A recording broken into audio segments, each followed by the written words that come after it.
बताया गया है।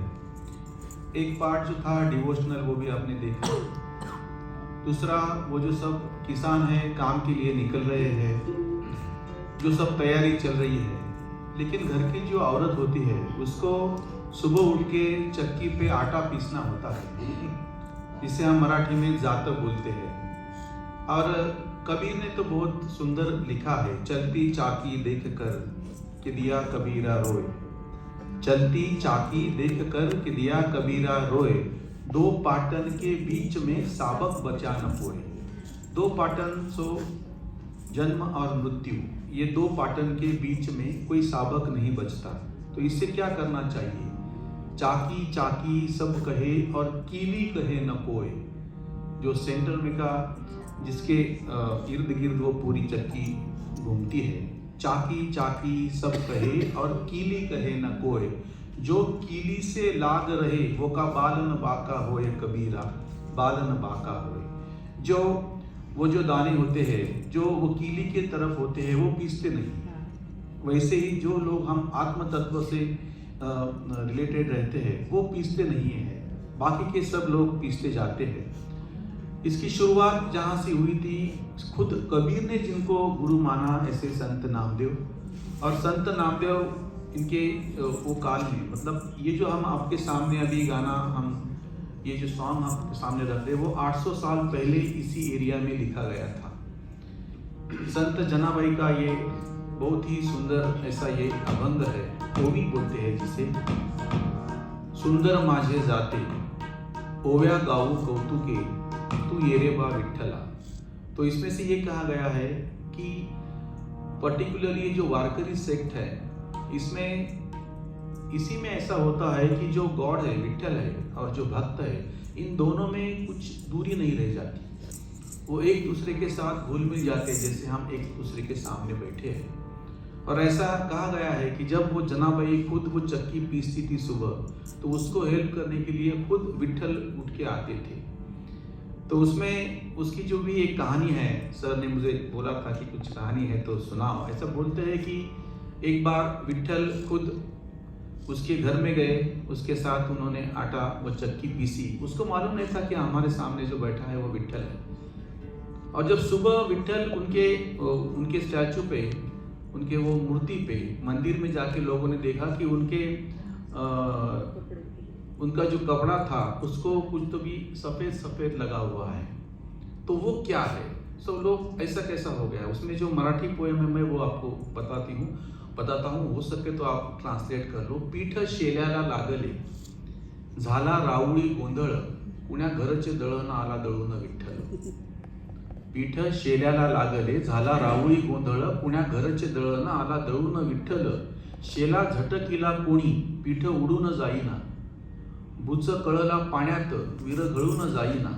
काय करावे कळेना वाडे राऊळी वर्दळ, कुण्या घरचे दळण आला दळून विठ्ठल।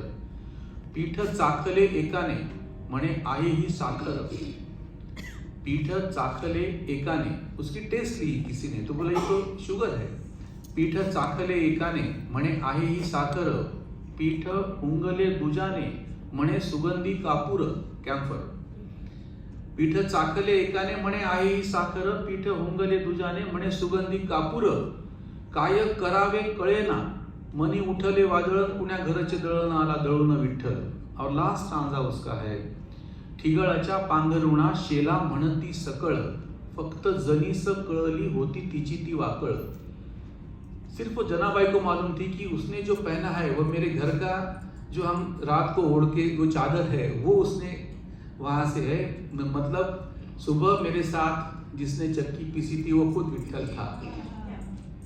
तो वो हैरान हो गई, फक्त जनीस कळले होती तिची ती वाकळ, कशी मागावी कळेना जनी रडे घळ घळ, कुण्या घरचे दळण आला दळून विठ्ठल, कुण्या घरचे दळण आला दळून विठ्ठल। उसको रोना आने लगा कि खुद गॉड मेरे साथ बैठ के उसने चक्की पीसी और मेरे लिए आटे का काम उसने कर दिया, और मैं बता भी नहीं सकती लोगों को कि इसने मेरे घर का काम कर दिया है बोल के। तो ऐसा जो बहुत ही सुंदर भाव जिस गीत में है वो जनाबाई का ये रचना है। सुंदर माझे जाते ग ओव्या गाऊ कौतुके येई बा विठ्ठला।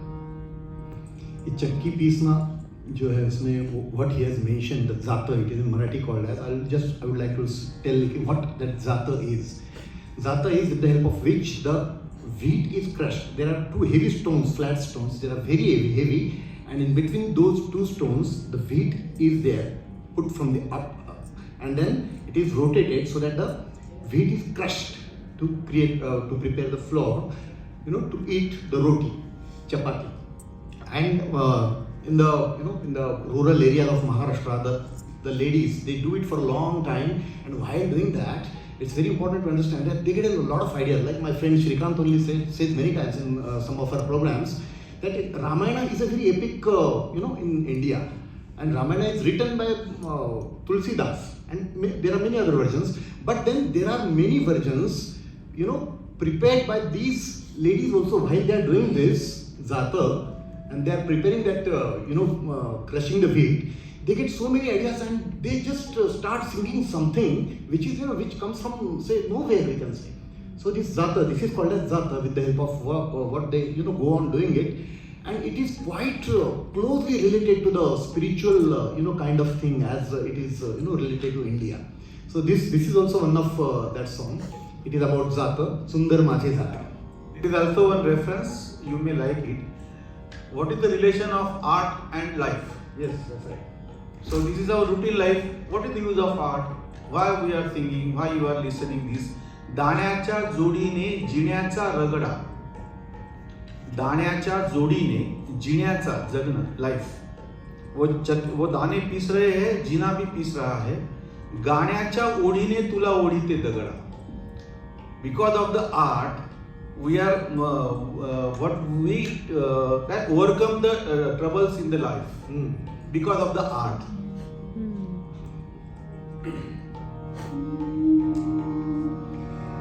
सुंदर माझे जाते गे फिरे बहुतेके सुंदर माझे जाते गे फिरे बहुतेके ओव्या गाऊ कवतुके ये रे बा विठ्ठला ये रे बा विठ्ठला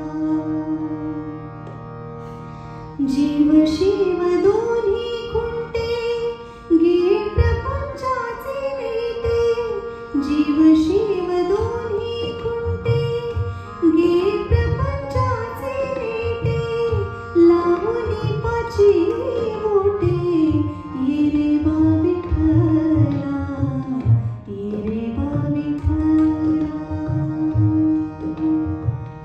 सासू आणि सासरा दीर तो तिसरा सासू आणि सासरा दीर तो तिसरा ओव्या गाऊ भरतारा ये रे बा विठ्ठला ये रे बा विठ्ठला